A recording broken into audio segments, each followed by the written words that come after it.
Hey first graders, Mrs. Spradling here. Today for reading, I want to talk to you about character traits. When you read a book, there is one or more characters that have lots of different traits that tell us more about them.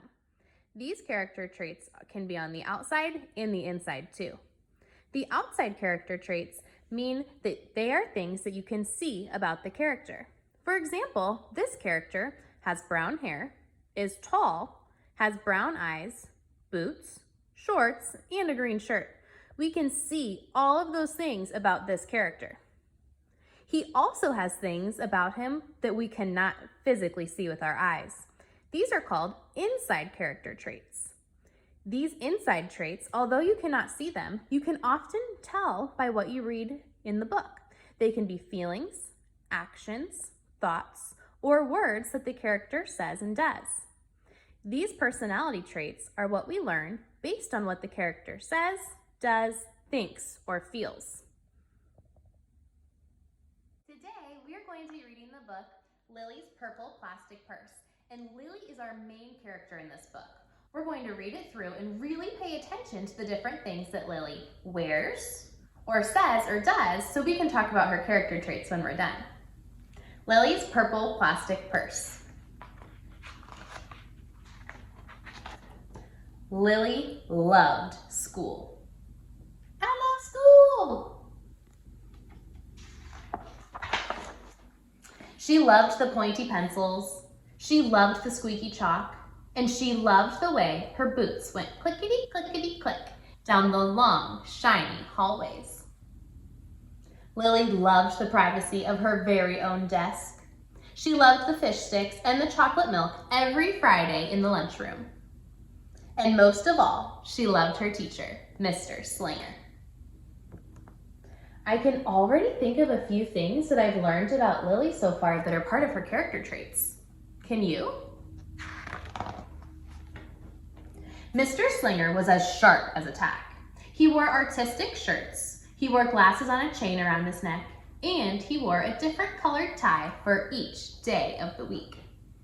Wow, said Lily. That was just about all she could say. Wow. Instead of greetings, students, or good morning, pupils, Mr. Slinger winked and said, howdy. He thought that desks and rows were old-fashioned and boring. Do you rodents think you can handle a semicircle?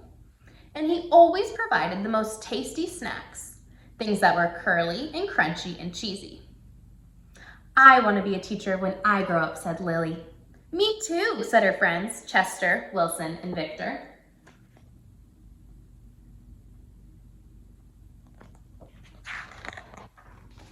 At home, Lily pretended to be Mr. Slinger. I am the teacher, she told her baby brother Julius. Listen up. Lily even wanted her own set of deluxe picture encyclopedias. What's with Lily? Asked her mother. I thought she wanted to be a surgeon, or an ambulance driver, or a diva, said her father. It must be because of her new teacher, Mr. Slinger, said her mother. Wow, said her father. That was just about all he could say. Wow. Whenever the students had free time, they were permitted to go to the light bulb lab in the back of the classroom. They expressed their ideas, creativity through drawing and writing. Lily went often. She had a lot of ideas. She drew pictures of Mr. Slinger, and she wrote stories about him too. During sharing time, Lily showed her creations to the entire class. Wow, said Mr. Slinger. That was just about all he could say. Wow. At the very last second, Mr. Slinger saved the cold, starving elderly.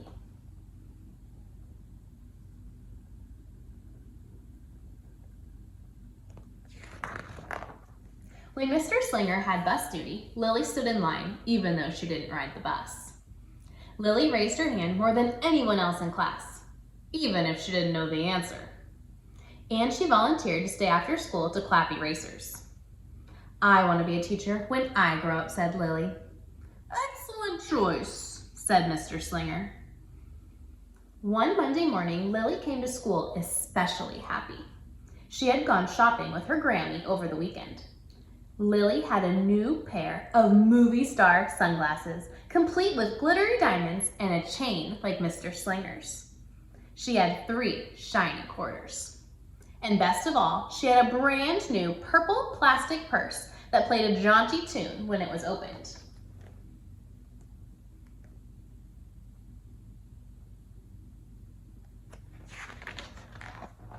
Lily wanted to show everyone. "Not now," said Mr. Slinger. "Listen to our story." Lily had a hard time listening.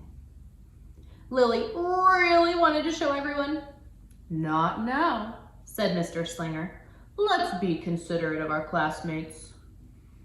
Lily had a hard time being considerate. Lily really wanted to show everyone. "Not now," said Mr. Slinger. "Wait until recess or sharing time." But Lily could not wait.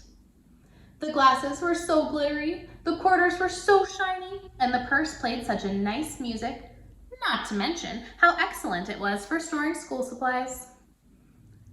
"Look," Lily whispered fiercely. "Look, everyone, look what I've got." Everyone looked, including Mr. Slinger. He was not amused.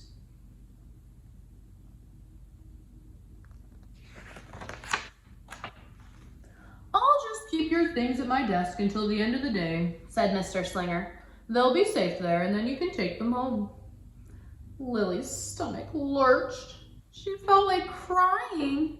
Her glasses were gone. Her quarters gone. Her purple plastic purse was gone.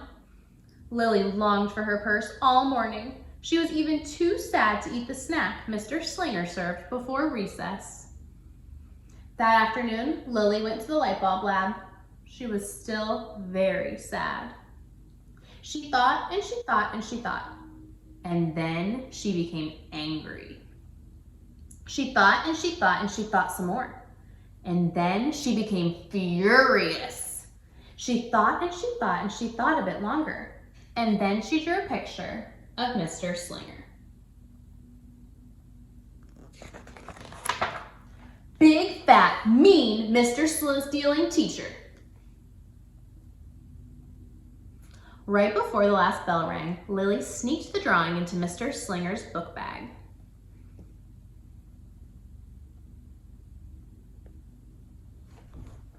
When all the students were buttoned and zipped and snapped and tied and ready to go home, Mr. Slinger strolled over to Lily and gave her a purple plastic purse back. "It's a beautiful purse," said Mr. Slinger. "Your quarters are nice and jingly, and those glasses are absolutely fabulous. You may bring them back to school as long as you do not disturb the rest of the class." "I do not want to be a teacher when I grow up," Lily said, as she marched out of the classroom. On the way home, Lily opened her purse. Her glasses and quarters were inside, and so was a note from Mr. Slinger. It said, "Today was a difficult day. Tomorrow will be better." There was also a small bag of tasty snacks at the bottom of her purse. Lily's stomach lurched. She felt like crying. She felt simply awful. Lily ran all the way home and told her mother and father everything. Instead of watching her favorite cartoons, Lily decided to sit in the uncooperative chair. "I'll stay here for 1,000,000 years, Mr. Slinger. Why does everything always happen to me?" 1001, 1052, 1099. That night, Lily drew a new picture of Mr. Slinger and wrote a note about him too.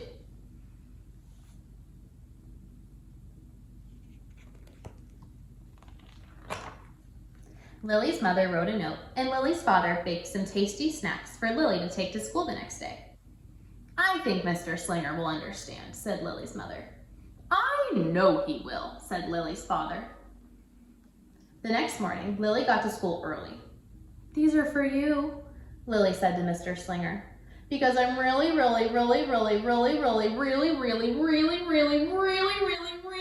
sorry."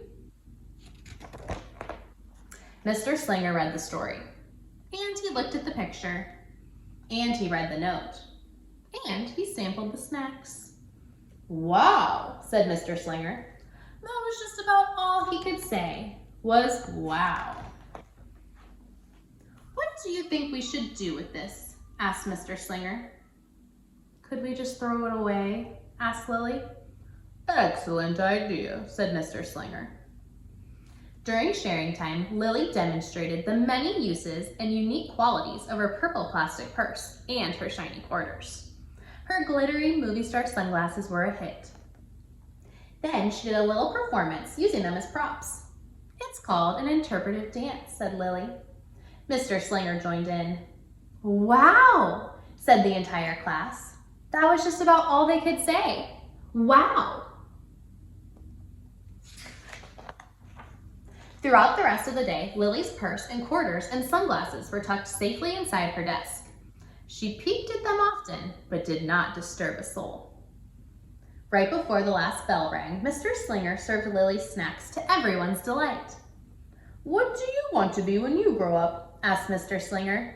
A teacher! Everyone responded. Lily's response was the loudest. Excellent choice, said Mr. Slinger. As the pupils filed out of the classroom, Lily held her purple plastic purse close to her heart. Mr. Slinger was right. It had been a better day. Lily ran and skipped and hopped and flew all the way home. She was so happy. And she really did want to be a teacher when she grew up.